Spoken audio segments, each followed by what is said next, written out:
In September 2021, Peloton's market cap hit $49 billion. 18 months later, it was worth $2 billion. A 96% collapse in valuation. Faster than Enron, steeper than Lehman Brothers. This is the story of how a stationary bike company convinced Wall Street it was a technology platform, raised over $2 billion, and then watched its entire universe implode the moment people were allowed to leave their homes again. Peloton launched in 2012 with a simple pitch: bring the boutique cycling studio into your living room. Founder John Foley had been an executive at Barnes & Noble and IAC. He loved SoulCycle classes in New York, but hated the scheduling, the commute, the $40 price tag. So he built a bike with a tablet attached and hired real instructors to stream live classes. The product cost $1,900 plus $39 a month for the subscription. It seemed insane. Who would pay $2,000 for a stationary bike when you could buy one for $300 at Target? But Foley understood something critical about his target customer: affluent urban professionals who valued convenience over cost. These were people already spending hundreds a month on boutique fitness. Peloton gave them unlimited classes for the price of 3 SoulCycle sessions. The math worked. By 2017, Peloton had sold 100,000 bikes. Revenue hit $400 million. But here's where the story shifts. Peloton didn't position itself as a fitness equipment company. It positioned itself as a software platform. The bike was just the gateway. The real business was recurring subscription revenue, user data, engagement metrics, network effects. Foley called Peloton the Netflix of fitness. Investors loved it. In 2019, Peloton went public at a valuation of $8 billion. The stock opened at $29. Within a year, it had dropped to $20. Then March 2020 happened. COVID lockdowns shut down every gym, every studio, every fitness center in America. Overnight, Peloton became the only game in town. Demand exploded. The waitlist for a bike hit 8 weeks. Peloton hired thousands of workers, leased massive warehouses, ordered millions of dollars in components. Revenue in 2020 hit $1.8 billion, triple the year before. The stock went parabolic. By September 2021, Peloton was worth $49 billion. Foley was worth $2 billion personally. Wall Street analysts were calling Peloton the future of fitness, a category-defining brand, a generational investment. But no one asked the obvious question: what happens when the gyms reopen? Peloton's leadership certainly didn't.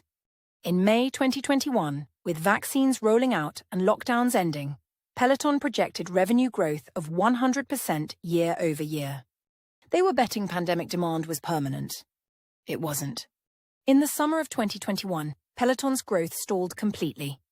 People were going back to gyms, back to studios, back to running outside. The waitlist disappeared. Then sales started falling. By November, Peloton cut its revenue forecast by $1 billion. The stock dropped 30% in a single day. But the real problem was just surfacing. Peloton had built its entire supply chain assuming exponential growth would never stop. They had long-term contracts with suppliers, leases on warehouses, thousands of employees hired during the boom. Now they were stuck paying for capacity they didn't need to produce bikes nobody wanted. In January 2022, leaked internal documents revealed Peloton was halting all production. The stock crashed another 24%. Foley went on CNBC and said the reports were misleading. 1 week later, Peloton announced it was laying off 2,800 people and Foley was stepping down as CEO. The board brought in Barry McCarthy, former CFO of Spotify and Netflix, to turn it around. McCarthy slashed costs, closed the manufacturing plant Peloton had built in Ohio, laid off another 800 workers. He cut the price of the bike from $1,700 to $1,200, hoping to restart demand. It didn't work. The fundamental problem wasn't price. It was market saturation. Everyone who wanted a Peloton had bought one during the pandemic.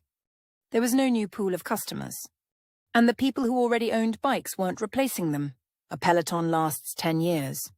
Subscription revenue stayed steady, but hardware sales collapsed to almost nothing. By mid-2022, Peloton was burning through $400 million in cash every quarter. The stock hit $9, down 94% from its peak. Activist investors started circling, demanding the company be sold. Nike and Amazon were both rumored to be considering offers. Neither materialized. By 2023, Peloton was trading below $6. McCarthy restructured debt, sold off inventory, cut marketing spend to the bone. Peloton survived, but barely. Today, the company is worth around $2 billion. That's the same valuation it had in 2018, before the pandemic, before the boom, before the crash. So what went wrong? Peloton made the classic mistake of confusing a temporary surge with a permanent shift. They saw unprecedented demand and assumed it was validation of their product superiority. It wasn't. It was circumstantial desperation. When the circumstances changed, the demand evaporated. The second mistake was scaling infrastructure to match peak pandemic demand. Every dollar spent building capacity in 2020 became a fixed cost they couldn't escape in 2022. But the deepest mistake was believing they were a technology platform when they were actually a hardware company with a subscription attachment. Technology platforms have network effects. The more users, the more valuable the product becomes. Peloton had none of that. Your workout doesn't get better because more people own bikes. The content library stays the same. The experience is fundamentally individual. Peloton was selling expensive equipment, not building a platform. The subscription was an add-on, not the core business. And once you sell someone a durable good that lasts a decade, there's no repeat purchase cycle. Peloton's collapse wasn't a failure of execution. It was a failure of category understanding. They built the right product for the wrong story.